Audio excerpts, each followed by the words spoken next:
Sarah Hart, a 28-year-old marketing manager with a kind heart and an unmatched work ethic, had always believed that respect was earned through dedication and integrity. Her mornings typically began with a quiet resolve to do her best, a steady rhythm of coffee and a playlist of mellow jazz to calm her mind before she stepped into the fast-paced world of corporate marketing. But despite her unwavering commitment, Sarah often found herself underappreciated. She noticed it first in the small ways: an idea that went unheard in a meeting, a colleague interrupting her mid-sentence, or the subtle eye rolls when she'd suggest a fresh approach. Over time, these small incidents compounded, leaving her with a sinking feeling of invisibility, as though her voice carried little weight among her peers. Then came the turning point, a day that would finally push her toward change. During an important meeting to discuss new campaign strategies, Sarah presented an innovative idea she'd been developing for weeks, a campaign twist that would resonate deeply with their target audience. She'd practiced her pitch, rehearsed her words, and even run the idea by a few close colleagues who were genuinely supportive. But as she was explaining her vision, her manager, Dan, interrupted her halfway through, dismissing her work with a casual wave. He brushed her aside, claiming the idea wasn't aligned with the brand. The meeting moved on, and the team began discussing other ideas. Hours later, Dan presented her very concept, rephrased and polished, as though it were his own. The team applauded his brilliance, leaving Sarah silenced, humiliated, and painfully aware of the gap between her dedication and the respect she received. That night, Sarah lay awake, replaying the incident. She felt a storm of frustration, a mix of disappointment and resentment, but beneath it was a painful realization. For all her hard work, she hadn't stood up for herself. She let people walk over her, dismiss her ideas, and take credit without protest. It dawned on her that if she didn't demand respect, she would never truly receive it.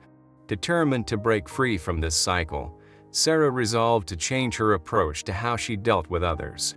Armed with a mix of self-help books, online articles, and a few insightful podcasts, she designed a week-long journey of self-transformation, hoping that by implementing 8 principles, she could learn to command the respect she'd always deserve. Principle 1: setting clear boundaries. On her first day, Sarah decided to focus on a simple yet powerful principle: setting boundaries. She'd read somewhere that boundaries are the foundation of respect, and without them, people wouldn't know where they were overstepping. As someone who'd always been accommodating, the idea of setting boundaries felt foreign and intimidating. But as she stepped into the office, she reminded herself of the alternative living with that gnawing frustration and lack of acknowledgement. She was done with that. During the morning team meeting, Sarah mentally prepared herself. As her coworkers began sharing ideas, she noticed that old, familiar feeling as someone interrupted her. But this time, instead of yielding, she took a breath and calmly said, "If I could just finish my thought, I'll be happy to hear everyone's feedback afterward." Her voice was steady, though her heart raced. The room went quiet, and her colleague looked momentarily taken aback, but let her continue. Sarah pressed on with her point, acutely aware of the dozen pairs of eyes on her. By the end of the meeting, no one had interrupted her again, and her idea was finally taken seriously. Walking back to her desk, Sarah felt a sense of triumph mixed with nerves. The act of setting a boundary, while initially uncomfortable, left her with a sliver of newfound confidence. Yet, later that day, her manager pulled her aside. "I noticed you were a bit assertive in the meeting," Dan remarked, his tone carrying an edge of criticism. Sarah felt the familiar urge to apologize, to smooth things over, but something within her resisted. She simply nodded, holding her ground. Dan didn't press further, and Sarah realized that holding firm on her boundaries would likely bring some discomfort yet. It was discomfort she was willing to endure. Principle 2, non-reaction to insults and negativity. Following day, Sarah began practicing the second principle, non-reaction to negativity. She'd read that responding emotionally to criticism or rude remarks only fuels disrespectful behavior. People often feed off reactions, gaining power from the hurt or frustration they cause. Determined to remove that power, Sarah decided to let any negativity slide, like water off a duck's back. She reminded herself that her worth wasn't tied to others' opinions, a mantra she repeated throughout the day. But as the day went on, this principle was harder to uphold than she'd anticipated. At lunch, one of her coworkers, Jenna, made a snide comment about Sarah's recent presentation, saying it was a little too ambitious for our brand's usual tone.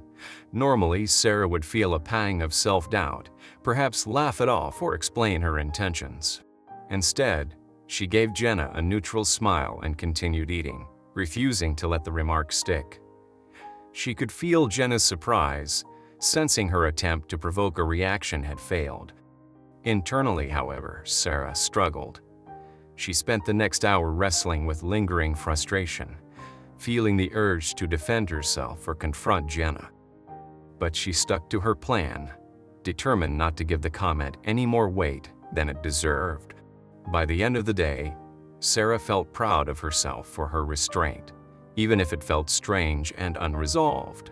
It wasn't easy, but she sensed that each time she didn't react, she was taking back a little bit of her power. Principle 3, practicing assertive communication. Wednesday, Sarah introduced the third principle, assertive communication. She realized that much of her frustration stemmed from feeling unheard, her ideas and contributions often dismissed or overshadowed. The problem, she recognized, wasn't that she didn't have good ideas. It was that she lacked the confidence to insist on them. She decided to be more assertive, choosing her words carefully to convey her points without sounding aggressive. During the weekly brainstorming session, Sarah noticed herself slipping into her usual pattern of silence. But when one of her ideas was quickly brushed off, she took a deep breath, gathering her courage. "I'd like to revisit that idea before we move on," she said, her voice steady. "I believe it has potential, and I'd love to discuss how we could adapt it to better suit the brand."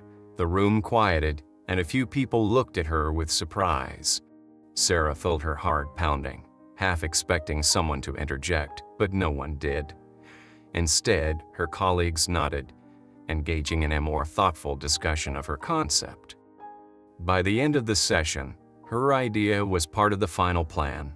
While this newfound assertiveness filled her with pride, it didn't come without doubts.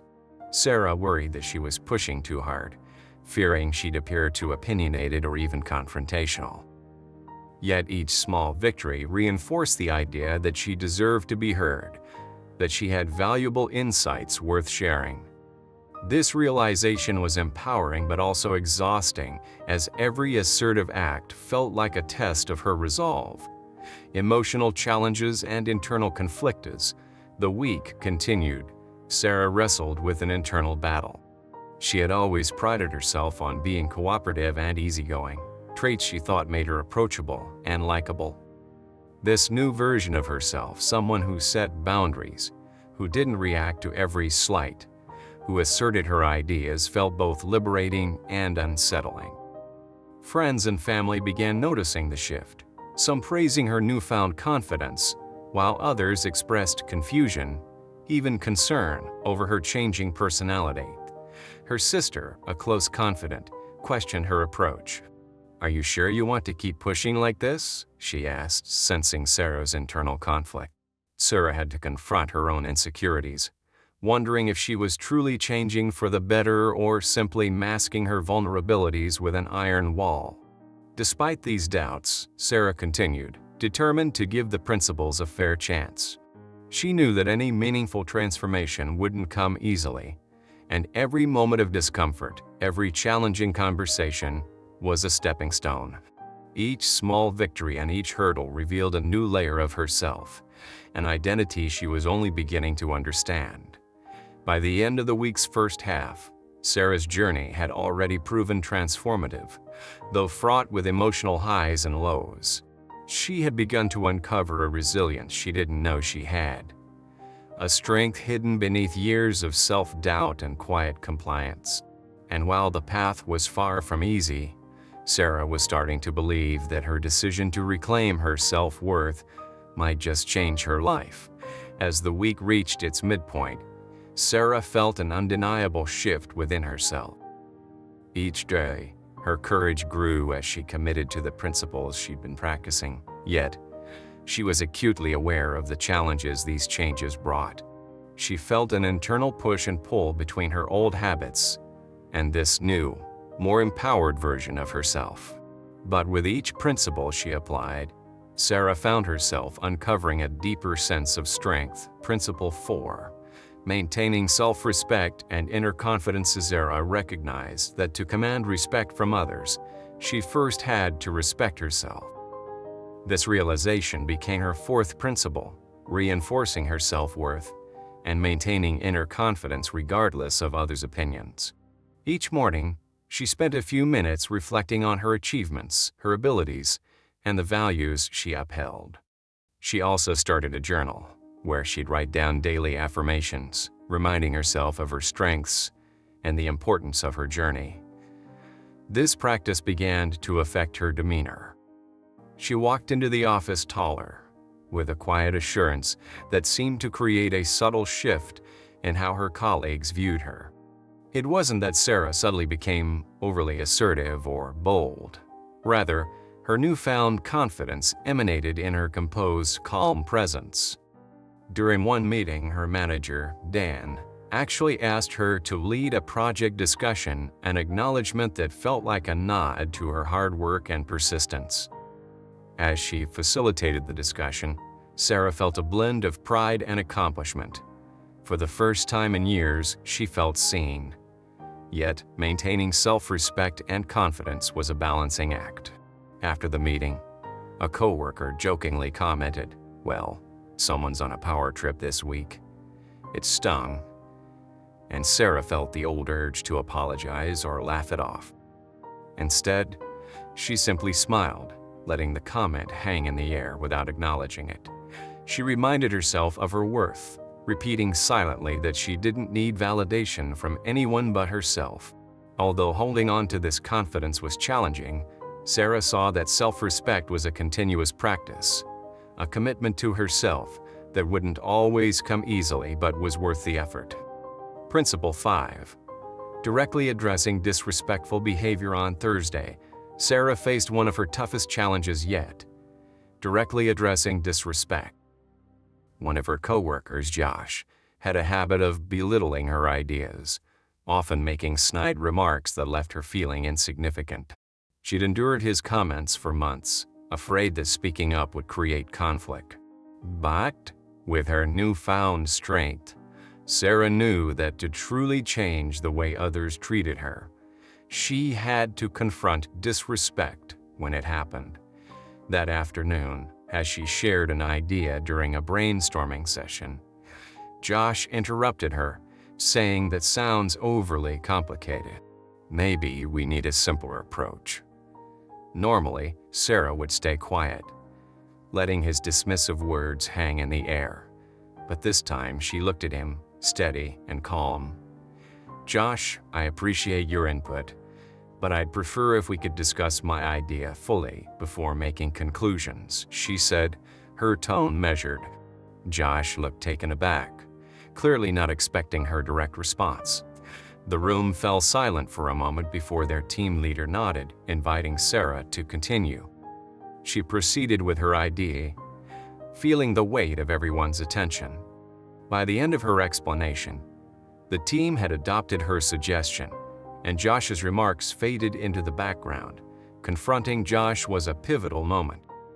It taught Sarah that directly addressing disrespect could be done calmly, without aggression, and that sometimes people simply needed to know their behavior wasn't acceptable. This newfound assertiveness felt like a triumph, and she noticed that, afterward, Josh's behavior toward her changed. He became more respectful, careful not to interrupt her or dismiss her ideas outright. Sarah realized that people would treat her as she allowed them to, and by setting this boundary, she had changed the way Josh viewed her. Principle 6. Finding supportive allies in the days that followed. Sarah turned her focus toward building a network of supportive allies in her workplace. She recognized that while handling disrespect alone was empowering, creating a positive, supportive environment could make a world of difference. She began connecting with colleagues who genuinely appreciated her, inviting them for coffee or organizing quick brainstorming sessions over lunch. She made an effort to praise their work, creating a mutual sense of appreciation and respect. One of these allies was Emily, a graphic designer who had always respected Sarah's ideas but was usually too shy to speak up. As Sarah built this connection, she noticed Emily slowly opening up, sharing her creative thoughts and supporting Sarah's contributions and meetings. Together, they created a small circle of positivity within their team, a space where ideas were shared without judgment, where people felt valued. Having this support gave Sarah an extra layer of confidence, reassuring her that she wasn't alone in her journey. This network of allies also served as a buffer against moments of doubt. Whenever Sarah questioned her path or felt the weight of others' judgment, Emily and her new circle of supportive coworkers were there to remind her of her growth. The power of this small community strengthened her resolve, and she realized that having others who believed in her made the journey not only easier but also far more fulfilling. Principle 7. Practicing patience and consistency. As the end of the week approached, Sarah realized that change, both internal and external, required patience. She had experienced small victories. Her colleagues had begun treating her with newfound respect, and her manager had acknowledged her contributions. But she also recognized that these changes wouldn't last unless she consistently upheld her principles. Patience, she learned, was as vital as confidence, and it allowed her to see her journey as a gradual transformation, rather than a quick fix. That Friday, during a team debrief, she faced one last test. A few of her colleagues were pushing back on her suggestions, and while it would have been easy to get frustrated, Sarah reminded herself to stay calm. She responded thoughtfully, acknowledging their points while standing firm on her own. When the meeting concluded, she felt a mix of exhaustion and satisfaction. Maintaining her principles through every interaction required resilience, but each instance reaffirmed her commitment to herself. As she left the office, Sarah felt an overwhelming sense of pride. She'd completed the week not only proving to others that she deserved respect, but, more importantly, proving it to herself. Final reflections and lessons learned over the weekend. Sarah spent time reflecting on the whirlwind week she'd just experienced. She'd begun the journey feeling uncertain, frustrated, and vulnerable, unsure if her principles would even make a difference. But now, looking back, she realized the power these changes had brought into her life. Setting boundaries, handling negativity, addressing disrespect, and building a network of allies had not only transformed her interactions, but also deepened her understanding of herself. For Sarah, each principle became more than just a tool. It was a way to reinforce her self-worth, a reminder that she could stand tall in any room. The week had been filled with difficult moments, awkward pauses, uncertain glances, and even feelings of isolation as she forged her path. But each uncomfortable encounter had strengthened her resolve.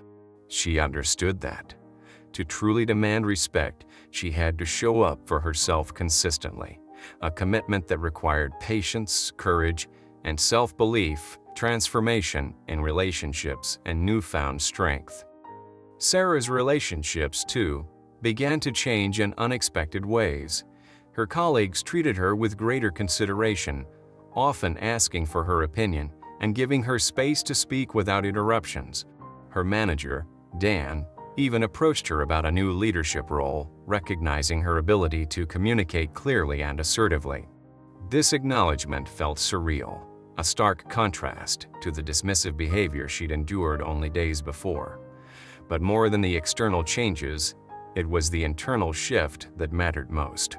Sarah no longer needed validation from others. Her respect for herself was enough. Outside of work, friends and family noticed the change as well. Her sister, who had initially questioned her approach, now admired Sarah's newfound confidence, seeing a side of her that was resilient and self-assured. This ripple effect was unexpected but welcome, as Sarah realized her journey was inspiring others around her to reevaluate their own boundaries and relationships. Call to action and final thoughts. With her week of transformation behind her, Sarah felt a powerful urge to share her story. She decided to write a blog post, outlining the principles she'd followed and the changes she'd witnessed in herself. Her message was simple: respect begins from within.